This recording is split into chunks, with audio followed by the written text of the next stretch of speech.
Hey guys, Evan Ark here, back in our video, and today we're going to be doing a review on the Bandai adult Battra figure.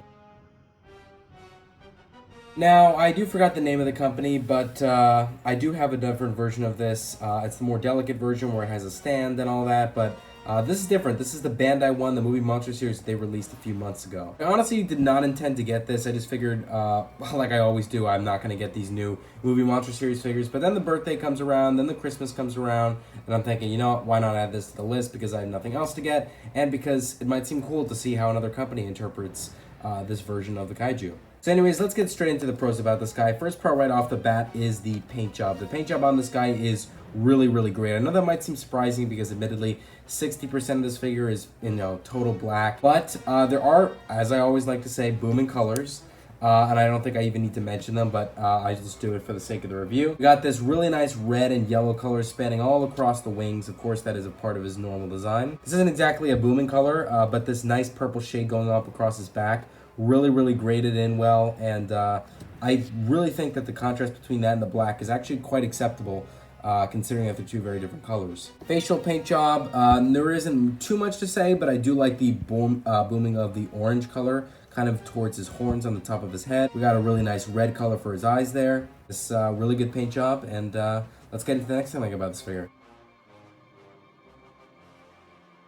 The next thing I like about this figure is the detail. The detail in this figure is either a slightly above average or a solid average, mainly because the wings, which again take up a good portion of the figure, are really smooth. There isn't much detail in regards to them. Maybe these slight lines here, but the reason why it's slightly above average is because we still have this nice horn spiky-like detail going up across his back, and this nice interesting detail between the main body and the wing here.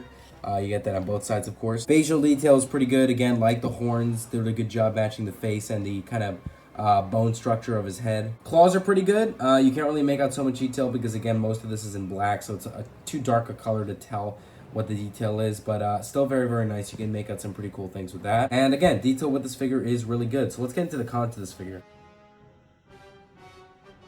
So I really only have one con, and it is a major, major, major con. I think it's probably the worst version of articulation that you've ever seen with these newer figures that I'm reviewing. So again, for some reason, the new movie Monster Series figures have really, really bad articulation in the sense that it's 2 or 3 joints, which I always have said that for Bandai's, they should have at least 4 joints of articulation. I'm not saying they should have at most 30 like in SH Monster Arts. Obviously, should be more going on. But with this, there is, I'm not even kidding when I say this, 0 joints of articulation. But yes, there are plenty of glue seals. For one, we got glue seals going up for all of his 6 arms, the ones, the 3 on this side, the 3 on that side. Glue seal for his face or his head. This would have been the likelihood of at least having the decent one articulated joint. But no, this is a glue seal too. Wings don't even move slightly. Of course, you can flap it, but that's not articulation. That's just because the material is soft. So again, really, really horrible articulation. There is literally no joints of articulation.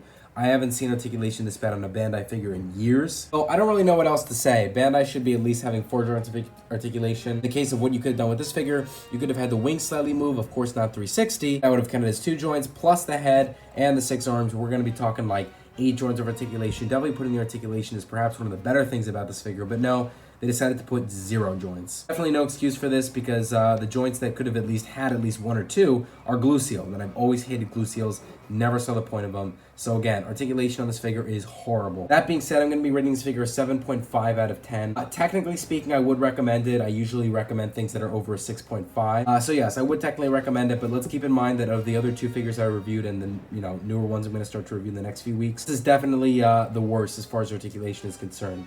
And I would, in that regard, if you're looking for a very joint-moving figure, not recommend this. Of course, if you're looking to collect an adult Battra, considering the other ones are very expensive, and considering how the movie Monster Series version is like, $30, would recommend getting this if you want to get this as a collector's item. Anyways, guys, I hope you enjoyed this review. Like, comment, subscribe. See you guys later, and bye-bye.